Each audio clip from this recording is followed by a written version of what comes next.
In today's chess video, we are going to look towards the amazing chess tricks and traps in the Danish Gambit. So the Danish Gambit popularly begins with playing e4, where black replies with e5. Then we come into center game by playing d4. So basically you can see that we have brought our pawn towards the center and we are offering the pawn exchange, where if black captures, then there is no need of capturing with the queen. Also, there is no need of developing the knight and to capture this pawn later on. There is no need in such things. Instead, you can begin with the Danish Gambit by playing c3, which is the Danish Gambit where you offer the pawn. Now, in this position, if black captures it, then once again there is no need of capturing from the knight. Instead, what you can try is playing bishop to c4, means giving your black your opponent to take another pawn, where if it captures the another pawn, you capture it from the bishop. Now you can see that both of your bishop are attacking along a very sharp diagonal. Now if you are playing Danish Gambit as white, then you have to take care for few things, and that is, here you can see that you are already 2 pawns down, and that's the correct point. So if you are a 2 pawn down, then what you can do is you can stop making any passive move. What you can do else is you can try not to exchange your pieces, especially these two bishops, because these two bishops play a very important role in the Danish Gambit. Also, what you can try is that you can try developing your knights, and if black tries something like developing this knight over here like this, then what you can do is push the pawn towards e5. Okay, don't try to take the knight from the bishop, because these two bishops play a very important role in the Danish Gambit. What you can do is push the pawn towards e5, attacking the knight, where you are stopping black in order to develop the pieces. Now what you can do else is you have to avoid black to develop their pieces. Like you can see that black was developing the knight over here, and how we stopped was we played e5, where the only option to get shape square was to go back.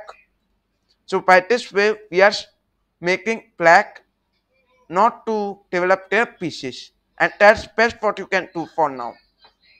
So let's look on the very first trap in the Danish Gambit, where we begin with e4, black replies with e5. We begin with the Danish Gambit by playing c3, where black captures. Then we allow black to capture another pawn as well. Now we can see we develop both of the bishop, which is the main principle for playing the Danish Gambit. Now in this position, what black did was black played d6. Then what we can do is we further develop our knight, making a space for our king to castle. Now in this position, what black did was he played bishop to g4, pinning the knight. Well, if black plays so, then black is gone. Why? So in this position, what we can do is we can play the bishop sacrifice, where if black captures it, then play knight to e5, which is giving a check. Now, let's say if it captures, then it loses the queen.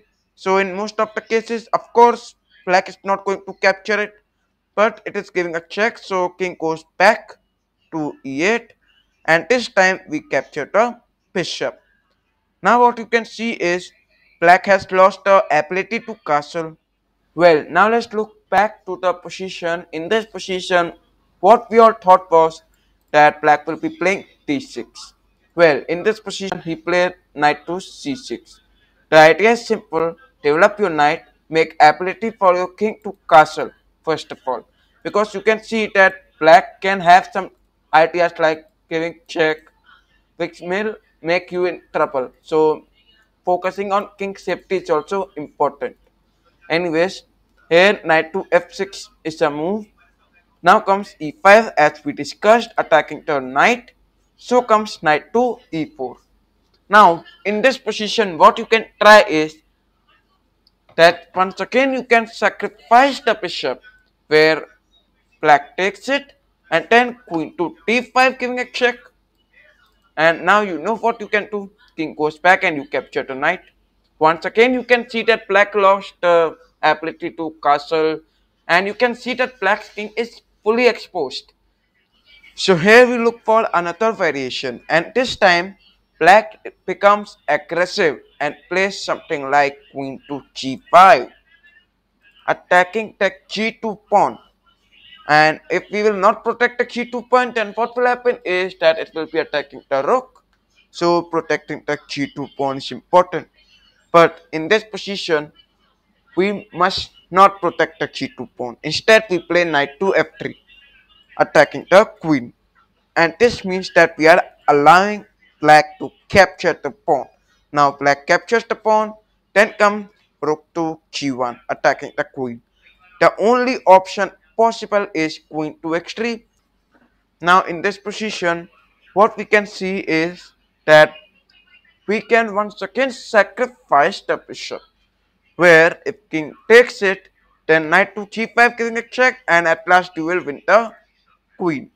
So in this position, what you are going to see is king to d8 is a best move, where we sacrifice the rook.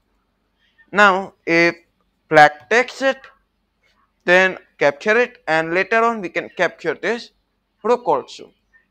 Going back, in this position, if black tries to be over smart, and in some cases black will not capture the rook, then black will not capture the rook, and instead black tries knight to e7.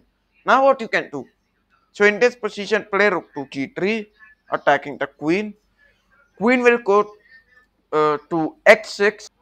Now you can capture the rook in the next move.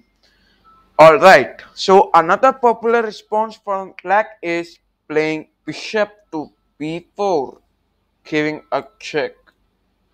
Now comes knight to d2. Alright, in this position, playing knight to d2. Actually, we play knight to d2 in this position because we can make our bishop open, attacking the weak pawn there.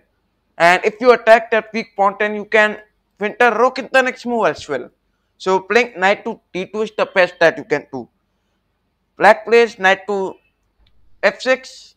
We push the pawn to e5, attacking the knight, where knight comes to e4, creating a double attack towards our knight. Now in this position, what we can try is playing knight to f3, protecting the knight. Well, that can be one option, but you can try something else, and that is sacrificing the bishop, where if black takes it, then we will be playing queen to b3 giving a check, and at last you will be able to win the bishop. But in some of the cases, you will be observing that black will not take it, and instead black will play king to f8, where you can play bishop to a3, which is a bishop sacrifice. When if black takes it, then what we do is playing knight to e4, taking the knight. If black takes the bishop, then we play queen to b3, giving a check. And the idea is simple: you can capture the bishop in the next move. Also, black has lost the ability to castle. So you can see that Danish Gambit is the best that you can try. Well, now let's look on another variation. We look for bishop to b4 giving a check. Well, there is another variation, and that is playing d5. First of all, you can see that we are creating the control on the center, which can be the main objective of playing d5 as black. Black is trying to develop both of the bishop that we can see. That can be another reason. And this is known as sledger defense. So what we can do is we can grab the free pawn.